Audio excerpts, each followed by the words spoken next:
બનાસકાંઠા જિલ્લાના દિયોદર તાલુકાના રાંટીલા ગામના પ્રગતિશીલ ખેડૂત ગત 3 વર્ષથી એપલ બોરની ખેતી કરીને સારી આવક મેળવી રહ્યા છે। તેમણે બાગાયતી ખેતી દ્વારા ખેતરમાં 400 એપલ બોરના રોપાનું વાવેતર કર્યું હતું, જેમાંથી તેઓ 3 થી 4 લાખની આવક મેળવી રહ્યા છે। બનાસકાંઠા જિલ્લો બાગાયતી ખેતીમાં અગ્રેસર છે। અહીં ખેડૂતો એપલ બોર, ખારેક, દાડમ, મોસંબી સહિતની ખેતી કરી સારી આવક મેળવી રહ્યા છે।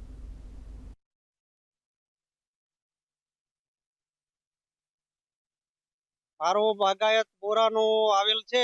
અત્યારે હું 3 વર્ષથી એપલ બોરની ખેતી કરી રહ્યો છું। એમાં એપલ બોરની ખેતી મને બહુ સારી પરવડે છે। અંદાજિત મારી પાસે 400 રોપા છે। 400 રોપામાં વર્ષની વાર્ષિક આવક 3 થી 4 લાખ અંદાજિત થાય છે। એમાં ખર્ચો કાઢતા મને સારું એવું પ્રોફિટ રહે છે। અન્ય બાગાયત ખેતી કરતા એપલ બોરની ખેતી બહુ સારી નીવડે છે।